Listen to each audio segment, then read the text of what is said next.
Have you ever seen a spot on Instagram or watched a video on YouTube and thought, I need to go there? That is how we ended up here. Stumbled onto a video that shared this awesome camping spot that's about 2 hours from the city. It was a caravan park, which isn't really our thing, but we thought, why not give it a try anyway? The site they shared looked amazing, so we already knew we had to have that specific spot. So we went onto the website to book a weekend away, but the problem was there was no actual way to book a specific spot online. But we were serious and determined, so we did what many millennials avoid at all costs. We picked up the phone and called them. Big Four Breeze Holiday Park Hill, this is Kirsten. For a specific site. An unpowered site number T18. Unfortunately, there's already someone on it for the 18th, 19th. Awesome, thank you so much for your help. No problem, have a good day. You too. Bro, that site is special. It is already full. A month out, it's already full. We'll see when we get there, guys. And boy, she wasn't lying. We have an amazing spot overlooking the river. We have cockatoos flying over us. We have 360 views of so many different mountains. And we're super close to the amenities. It's an amazing spot. So stay tuned because in this video, we're gonna share it all. Please enter hashtag after your gate code. The gate is asking for a code to go through it, and I don't have that anywhere in the email, so we're gonna go talk to reception.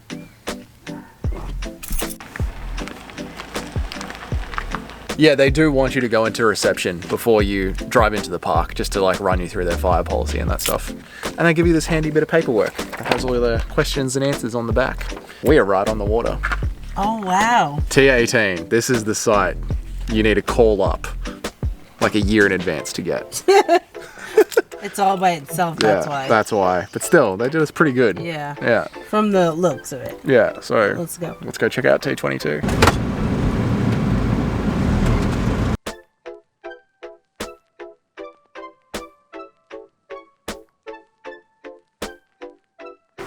Is this a good view for the night? I think it will do. Look at this. Wow. That's our van right there. Wow, we got a little ledge. Dude, oh, it's nice. It's nice and cool down here. You can see, like, you can see the bottom. It's so blue. It's so blue. I mean, it's not clear, but for a river? Yeah, like all the rivers around here Victoria? are usually like brown and muddy.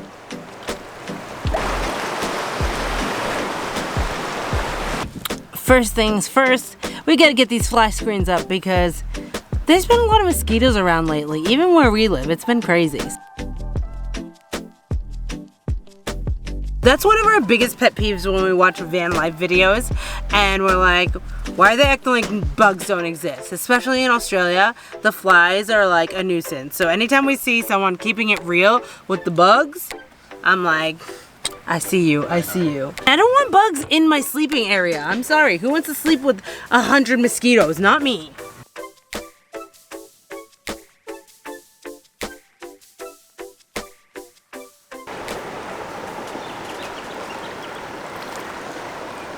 I came to just get some footage of the scenery and these beautiful ivies on this tree, and I noticed that there was a hole right down here, and every time I see those all I think of is snakes. So I obviously checked my surroundings extra, but then I looked up in the tree that I was filming and there's this faded sign and it says warning, active snakes in the area. So am I guessing that a snake lives in that hole? So Jamie out. Beautiful tree though, beautiful tree, but I won't be hanging out by it, okay?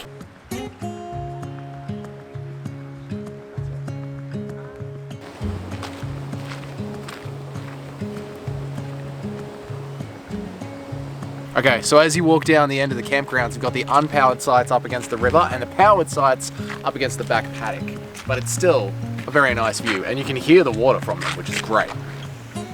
As we walked around the caravan park, we noticed it was extremely quiet. It felt like a ghost town at times, which we really didn't mind because it meant that we had everything basically to ourselves. The park has a mix of power, unpowered, and cabin accommodation, and it features multiple amenity blocks that have toilets and showers. But a big thing to note is that the water is supplied from the river, and therefore they do not recommend drinking it. This was a downside for us, as we mainly use paid parks like this to fill up on water and to use the amenities, but it's definitely manageable if you are aware of it and can plan ahead.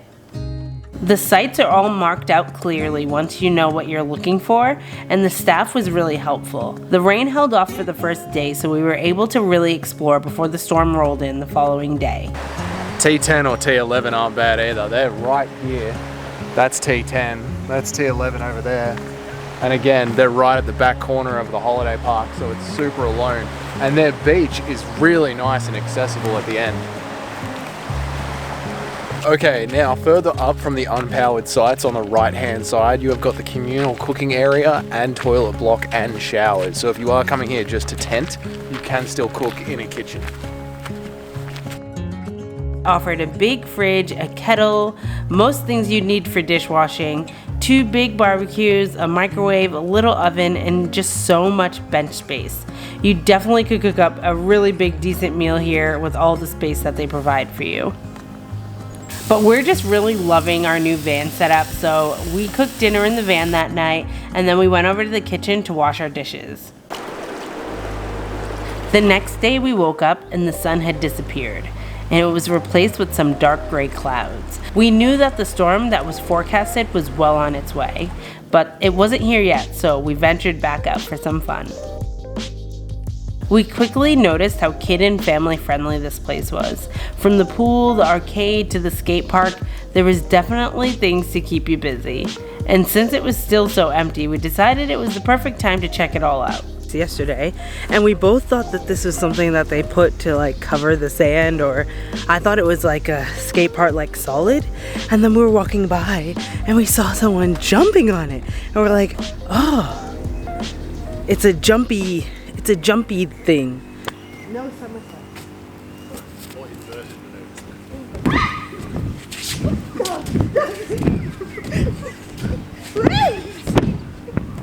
Wait! I can't do it. I can't jump. Can't do it. Jump, Jamie. My legs are hurting. This is a workout. There's Pokemon cards in here. I promise, by the end of this week's episode, I will have won that. No matter how much money it costs, I'm winning that deck of Pokemon cards. No, he's not. Mark my words, YouTube. He's not. And somehow all this fun led to us getting into a street racing match with someone's small child.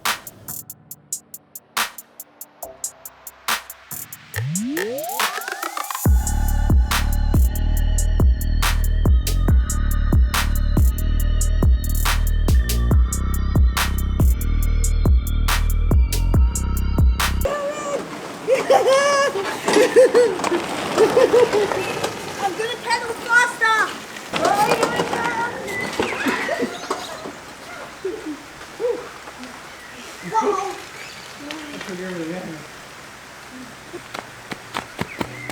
We smoked them!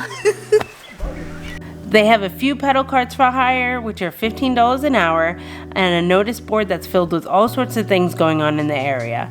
The reception also has a little convenience store, and they also offer gas exchange. The rain was really starting to roll in, and we were ready to bunker down for the night. Once again, you're made out of camera. We're caught in the rain, so we gotta get undercover. Pedal to the metal! Oh my God, I'm killing me.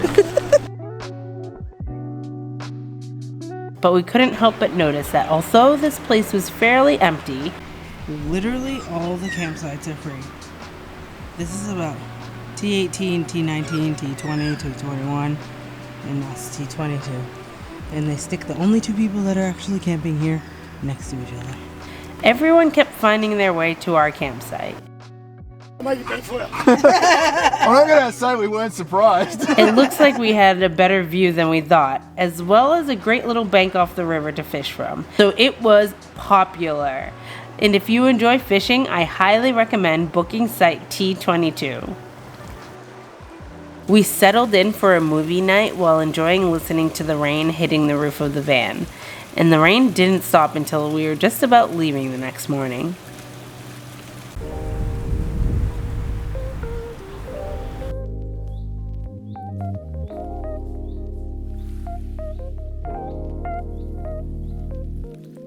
Good morning! Good morning, guys. That was a wild and wet one last night. Oh my god, it did not stop raining. It's crazy. I think it was hailing at some point. And our neighbors didn't stop fishing. Like, it was like pitch black, pouring rain, and they were just going down to the river, down to the river. Their little floodlights out. It was Madness. crazy. We just cuddled up in the van and were watching movies, and it was great. Yeah. But it is now time to head home. We are going to stop off for one last stop, but you'll see that in another video, so stay tuned. If you haven't hit that subscribe button, now's a good time to do that. We hope you enjoyed tagging along as we shared this place with you. It was such a relaxing weekend, and I'm glad that we came out.